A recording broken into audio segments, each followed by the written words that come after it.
Is it all right for Christians to lie about other people or participate in spreading lies about other people? And what is our burden? Are we responsible to check on things before we just start spreading rumors and gossip? This is Chris. In this video, I want to talk about this responsibility to not bear false witness. In particular, when we hear all this stuff about Haitian immigrants in Springfield, Ohio. That's going to be our test case. I think it's our responsibility to not just spread rumors and innuendo, to participate in the spreading of lies, because especially when we have the seriousness of which these accusations are made, or the manner they're eating pets, they're doing all these dangerous things, they're just invading, they're illegal, and they're coming in and taking over this community and eating pets in Springfield, Ohio. When we start to spread those things as if they're true, and we start to repeat them because it lines up with what our political heroes or political party are saying, we're moving beyond just politics. We're moving into the realm of moral conduct here. And how we act as Christians says a lot about our faith.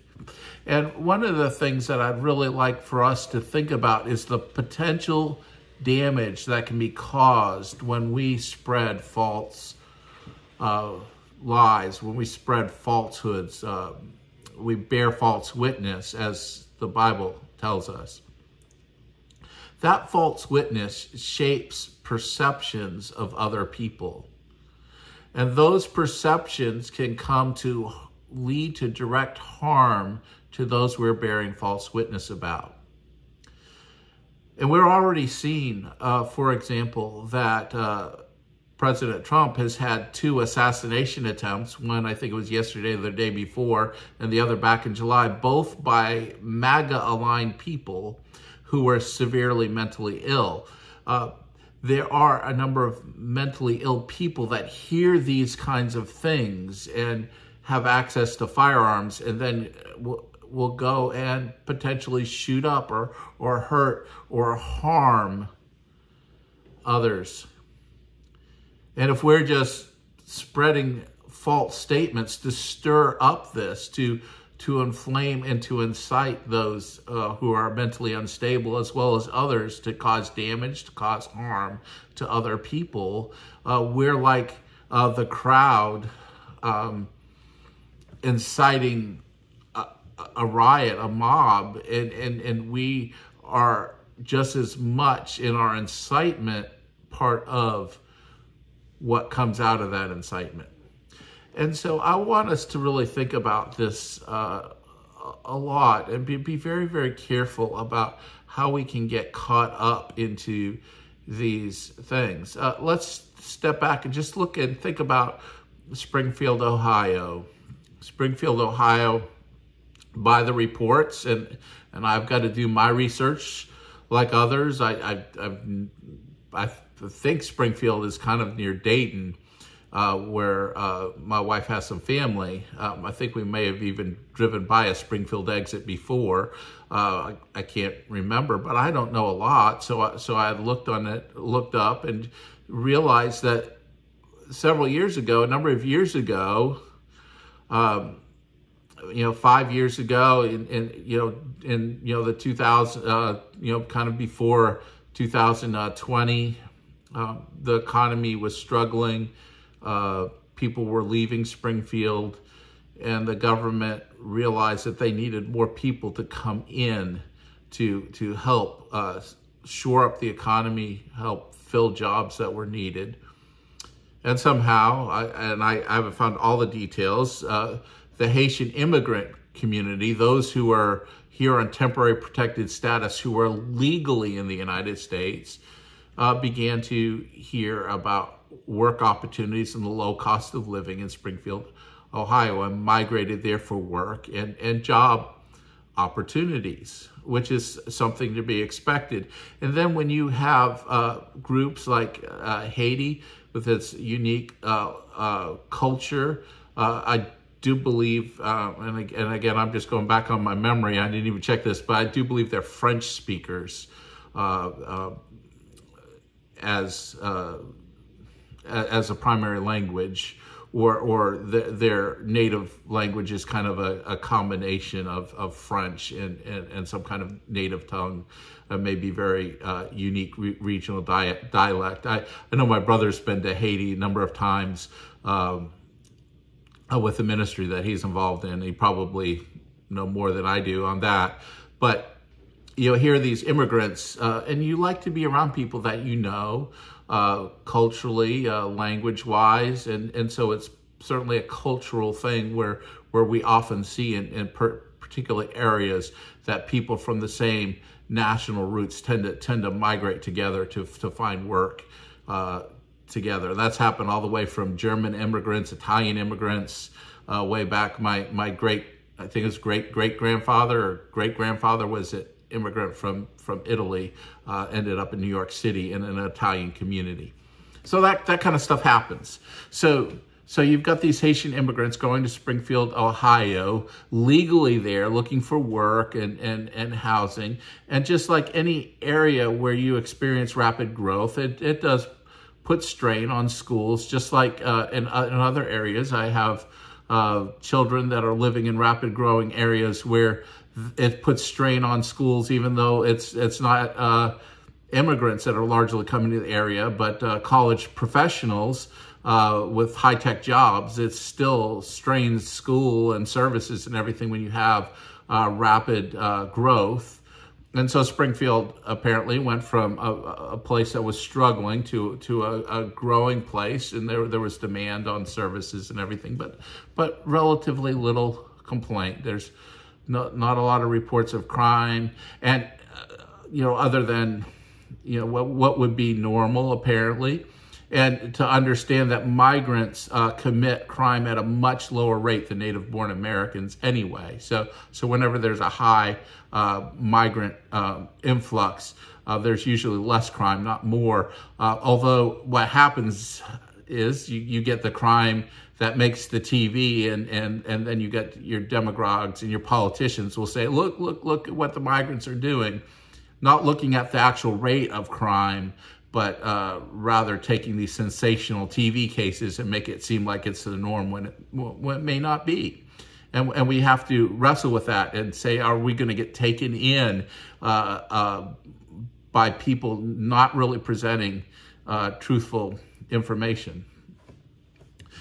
So you got these migrants here, and then there's some Facebook post or something about some neighbor's friend's child hearing about Haitian migrants eating pets and eating a cat. It turns out that it was an American citizen that lived about 173 miles away who was mentally ill, that's what that story was about. Or there was a story about eating the town geese when the picture is actually of a town 50 miles away, and it's not even sure that those are Haitian immigrants, and which I think it's interesting living in a rural area among all sorts of duck and goose hunters who are waiting, they're waiting for their opportunity in due season to go duck hunting or goose hunting. That all of a sudden eating geese is somehow a shocker, because there are a lot of people that do hunt wild geese, that do hunt ducks. But the real thing, the shock value is, hey, they're eating the dogs and cats, the family pets, and that stirs and inflames feelings.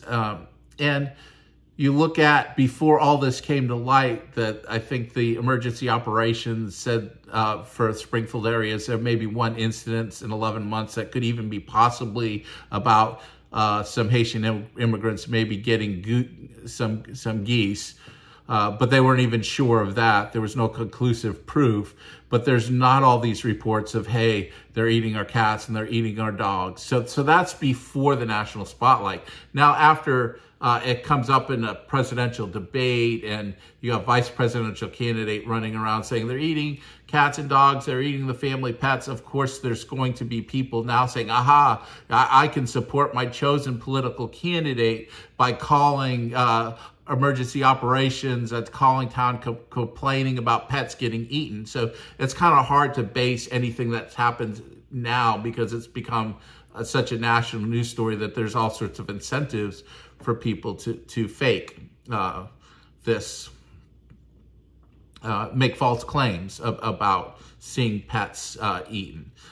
So it's really hard, and it's really taxing to a city to all of a sudden have all this tension, all this attention. You know, City Hall evacuated by a bomb threat. I think I've seen in the news 2 elementary schools now are meeting remotely because of threats. 2 hospitals having to enhance security because of threats. Reports of Haitian immigrants, their property or homes being vandalized.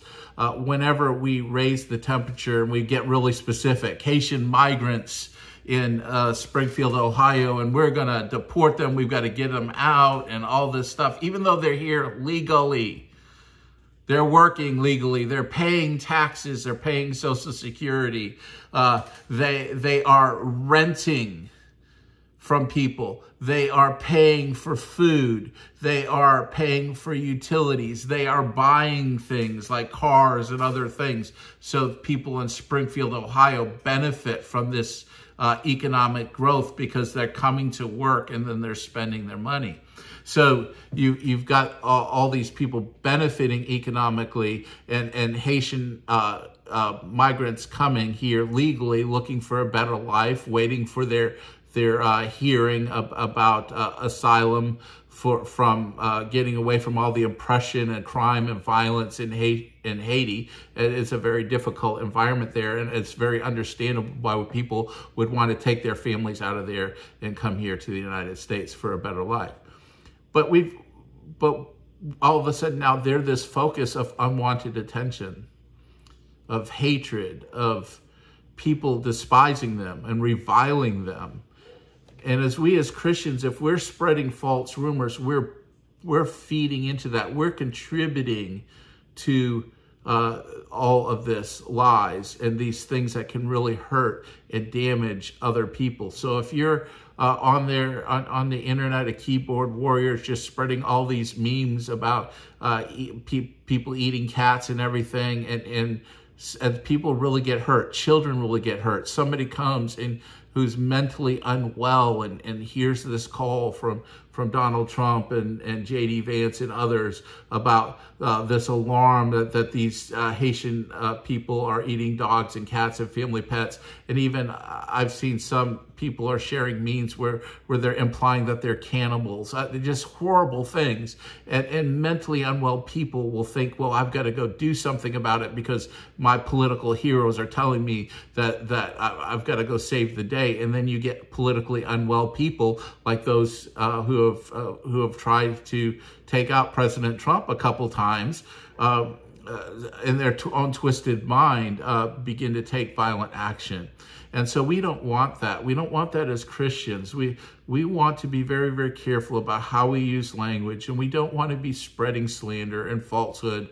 We don't want to be doing that. And I really encourage you to take a step back and think about when you hear these things, do we really want to jump on board and just start mindlessly spreading memes, mindlessly just encouraging the fanning of flames of this kind of racial immigrant hatred, despising that?